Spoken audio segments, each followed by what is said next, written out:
जहाँ रिश्ते होते हैं वहाँ झगड़े भी हो जाते हैं, वहाँ मनमुटाव भी हो जाते हैं, मतभेद भी हो जाते हैं और कई बार हमारे मुँह से या ऐसी बात कुछ निकल सकती है जिससे सामने वाला हर्ट हो जाए। कई बार हम जाने या अनजाने में ऐसे एक्शंस भी कर देते हैं जिससे कि सामने वाला बहुत हर्ट महसूस करता है। जब वो हर्ट महसूस करे तो उनके बिहेवियर में आपको ऑटोमेटिकली चेंज नज़र आने लग जाएगा, चाहे वो बोले या ना बोले। ऐसे में आप लोगों के अंदर अवेयरनेस होनी चाहिए कि किसी चीज को लेकर सामने वाला व्यक्ति हर्ट है और मोस्ट ऑफ द टाइम्स हमें पता होता है कि व्यक्ति हर्ट क्यों है। अगर हम रिलेशनशिप में हैं उनके साथ, चाहे फैमिली रिलेशनशिप हो चाहे रोमांटिक रिलेशनशिप हो, हम इंसान को परख लेते हैं तो हमें मालूम चल जाता है कि कहाँ से ट्रिगर होता है, कौन सी बात इस व्यक्ति को बुरी लगती है। तो ऐसे में आपको क्या करना चाहिए, कैसे अपोलोजाइज करना चाहिए, वो सारी बातें करते हैं आज के वीडियो में। Hello everybody and welcome to Bhagyashree living. यहाँ पर हम जीवन को और पर्पसफुल और मीनिंगफुल बनाने की कोशिश कर रहे हैं। एस्ट्रोलॉजी को प्रैक्टिकली अपनी जिंदगी में कैसे लगाया जाता है उसको भी हम सीखने की कोशिश कर रहे हैं और आज हम ये जानेंगे how to apologize to someone, किसी से माफी कैसे मांगनी चाहिए। इस समय पर आसमान में स्थितियां ऐसी हैं कि माफी मांगने के लिए एकदम अच्छा समय है, इसलिए हम प्रिटी श्योर कि ये जो वीडियो है आपको बहुत मदद करेगा। ऑलराइट, जब भी आपको एहसास हो कि आपने किसी को हर्ट किया है तो जो पहली चीज आपको करनी है वो ये है कि आप ये फिगर आउट कीजिए कि हर्ट क्यों, किस कारण से हुए है सामने वाला व्यक्ति।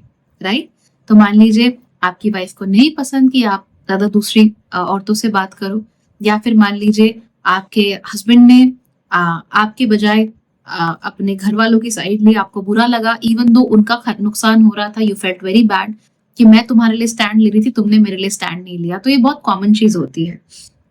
तो अगर आप इनके पार्टनर हैं, आपकी बातों से सामने वाले को हर्ट हुआ है, तो पहली बात आप पता लगाइए कि हर्ट हुआ किस कारण, क्या वजह थी उसके पीछे और सामने वाले का सेंटिमेंट क्या था हर्ट होने के पीछे। कई बार जब लोग हर्ट होते हैं तो हम उन्हें इरेशनल कहते हैं, स्टूपिड कहते हैं, रफा दफा करने को कहते हैं, या एक बार सॉरी बोल के उम्मीद करते हैं कि जी सब ठीक हो जाएगा। ऐसे नहीं होता है, हर्ट रिमेन्स देयर। तो डिसमिस नहीं करना चाहिए फीलिंग्स को, फिगर आउट कि क्यों उसको हर्ट हुआ और उसके पीछे वजह क्या थी। वैलिड है चाहे नहीं है, that's not the question right here. The question is कि हर्ट क्यों हुआ। फिर जो आपको सेकेंड चीज देखनी है वो वैलिडेशन मत देखो कि तुम्हें ऐसा नहीं करना चाहिए था and all that. You need to figure out कि वो व्यक्ति इस बात पे हर्ट महसूस करता क्यों है, क्या वजह है। या पुरानी कोई बात ट्रिगर होती है, क्या आपने इस बारे में डिस्कशन किया था कि ऐसा नहीं होगा, क्या आपने कोई प्रॉमिस ब्रेक किया, क्या आपने किसी इंसान के किसी दुखते तार को छेड़ दिया, क्या बात हो गई जिससे कि वो हर्ट हो गया। ये भी आपको देखना चाहिए। जब आप ये बात देखोगे तब आपको रियलाइज होगा कि सामने वाला ऐसे कोई यूं ही हर्ट होके नहीं चला जाता। Okay, nobody feels that way, figure that out.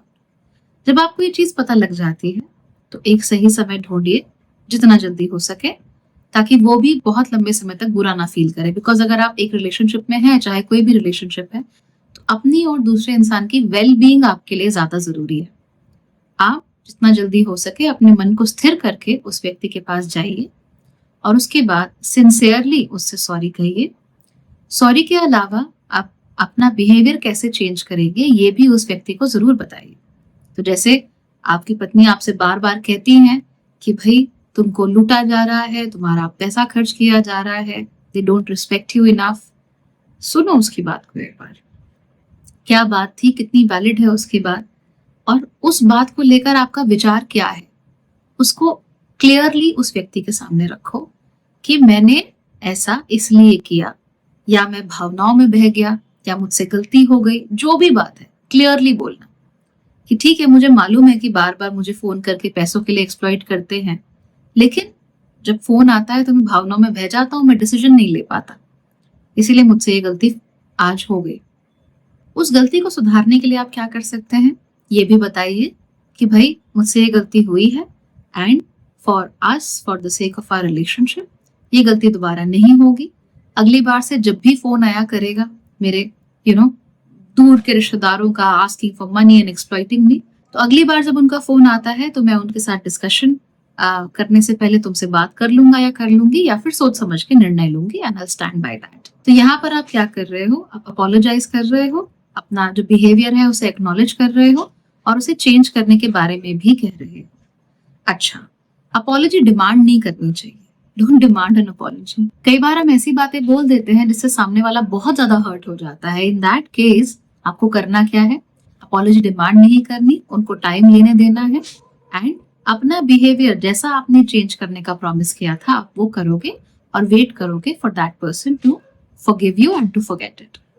कई बार क्या होता है, सामने वाला व्यक्ति कुछ कहता नहीं है, चुप हो जाता है। कई बार ऐसा भी होता है कि वो अपने दिल की बात आपसे शेयर करना शुरू कर देता है। In that case instead of dismissing their feelings you should listen to them.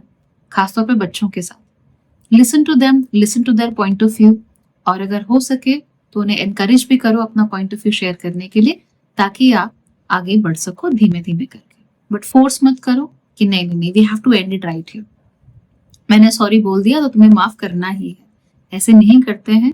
So respect the emotions of the other person as well, but let them know that you are there for them and that you are extending a helping hand to them and that you are friendly and whenever they want to come back you will be there for them. रिश्ते अच्छे होते हैं तो ये सब चीजें हो ही जाती हैं, तो प्रैक्टिस करने से ही होता है ना? So make sure that you are doing all these things. Of course this is not very comprehensive, but simple terms में मैं आपको ऐसे ही समझा सकती थी। सो आप इसको फॉलो कीजिए और जीवन में बदलाव जरूर होंगे। Take care, thank you for watching.